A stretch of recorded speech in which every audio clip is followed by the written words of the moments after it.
You are mysterious, seductive woman, and he needs to deserve you because you're the queen, you're the goddess. Respect yourself, build your self-confidence. Don't make him as the center of your life. Align all these rules, what you can do and what you cannot do. How to be desirable, not available. What is scarcity effect? You are too nice, too predictable, too boring, and hence your partner leaves you, finding different reasons to leave so it won't hurt you, and you still don't understand why are you single, why is it happening in your life, why after 3 or whatever 5 years he leaves you, and what is the real reason why would he leave you. So let's talk about scarcity effect, which are one of the techniques from the spy school. Women often make a fatal mistake.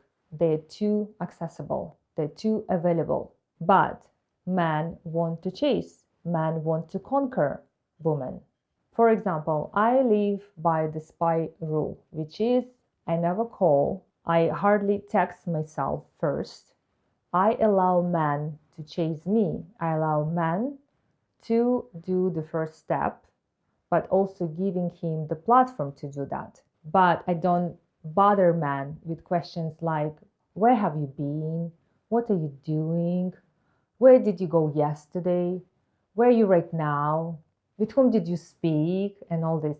Please, ladies, don't do it to your man, please. It's really annoying, I would say. If somebody does it to me, this is a red flag. I'm like, I cut this person off from my life. Let's talk about situation when you're just dating, okay? When you still building your relationship and you want to make him more fall in love with you. So what do you do? Not to be too available and too accessible. For example, these conversations, he would call you and you would be like, yeah, I went to the gym this morning and then I have my matcha. And then like Sarah called me and we had this conversation about a new collection of this fashion brand. And then maybe we go to the spa and maybe then we go for the lunch or something. Please, this is boring. So when he calls you and he asks you about your plans or something, you can say, well, my plan, it's very exciting. I don't know even how to tell you about that. Would you like to know more? Would you like to guess? Let's play a game.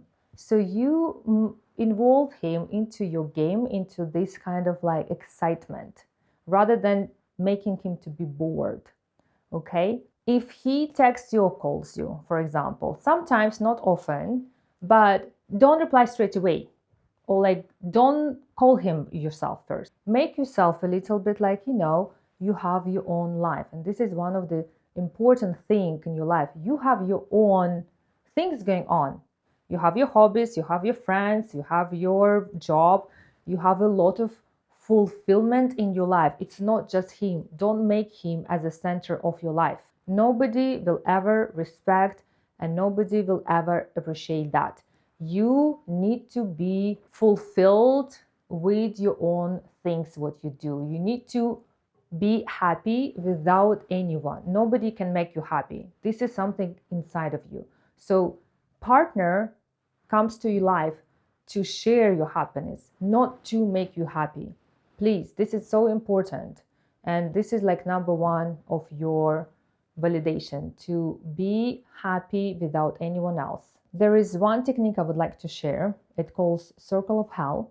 So basically imagine you are in the middle of the circle and then there are many other circles. So any man who would like to date you, he comes to this sort of circle, but he's in the beginning of his way.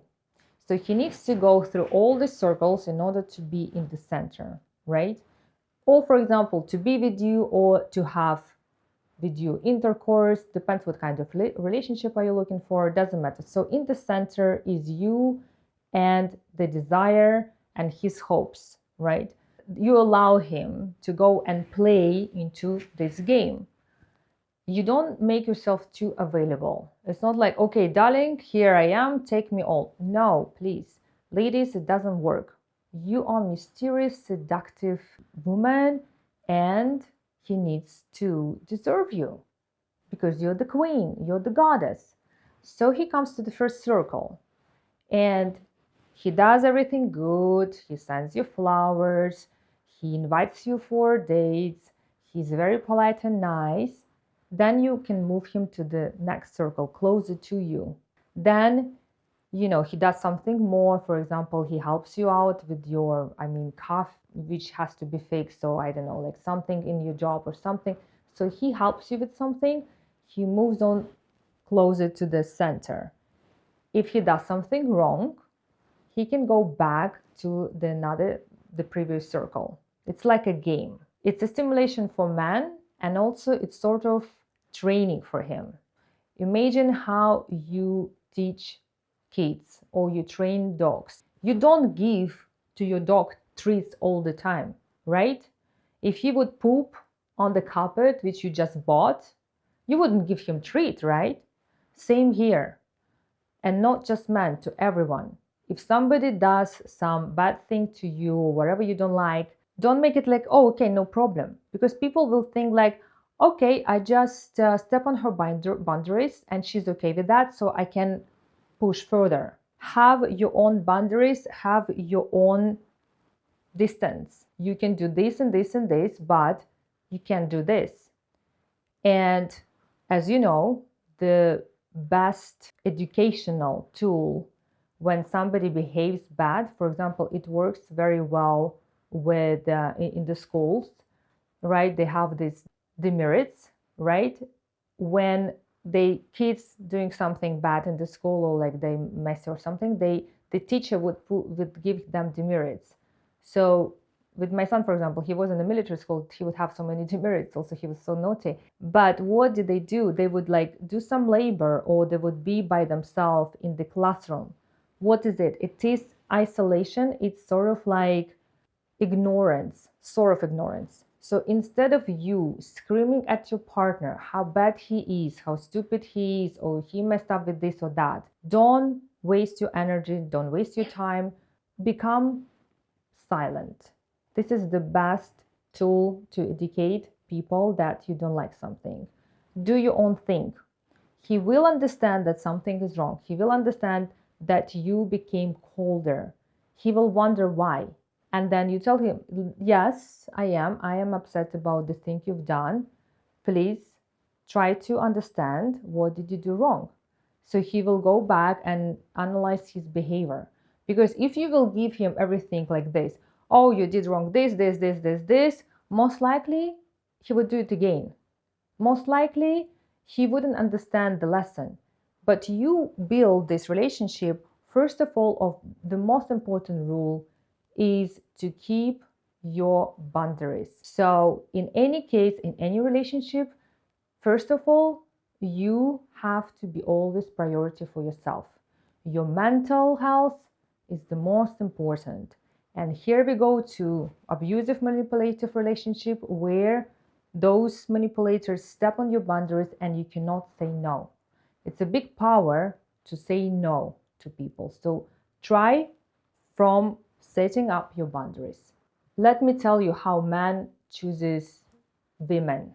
Imagine man, what do they do when they want the car? First of all, of course, everybody wants like the most luxurious sport car, blah, blah, blah. But again, question, is it according to your budget? But if he goes into Ferrari shop and he does the test drive, of course, should be wonderful. And then the thing is, can he afford it? Can he do this? Can he, let's say if he takes this car, can he pay monthly these fees for having these cars? I know we cannot compare women to cars. This is not the thing. It's just for you to understand the psychology of man. How does it work? If you position yourself as Ferrari but not Toyota, for example. I don't mind anything against Toyotas, sorry, but I'm just saying, it's just like an example. So if you position yourself as a Ferrari, I don't know, Bentley, Lamborghini, or whatever, like expensive, luxurious car, not like whatever else, like Toyota, for example, then you have to also be and behave appropriately. So the first date, the first conversation, anything, you are the sweetheart, right? You are in the best behavior and all that. And then you implement these sort of rules and you tell him, I'm this sort of woman who likes her man to do this. It's better to tell the things before you're getting to the boat together and swimming, okay? Negotiate the things before going somewhere. This is the most important. You align all these rules, what you can do and what you cannot do. You can write down, for example, things, and this is also great exercise. Write down 10 characteristics, 10 things what you cannot allow man to do towards you. And then you can decrease it to 5 from this 10. And this 5, or you can decrease it to 3, depends from your character, what you can allow, what you can. This is your rules. And you can tell him, for example, I will walk away if my man with whom we are in exclusive relationship would cheat on me. This is like no and no. And you'd better to speak with him before getting into intimacy. And this is very important because a lot of girls, they get into intimacy and the sexual relationship, and then they suffer. The man does all these things and he would say, well, we didn't discuss that, right? We didn't have this deal. So why are you upset? So you need to tell him before you're getting there what you're okay with and what you're not okay with. Okay, so this is very important thing. It also will help you to keep your boundaries safe and also respect yourself. And also it builds your self-confidence. So good luck. If you need more interesting information, go to the website rozaclub.com. You have some questions or you want me with my team to create for you and write for you another video on the topic you're interested in, please drop us the comment below. We are happy to do it. So keep in touch and lots of love.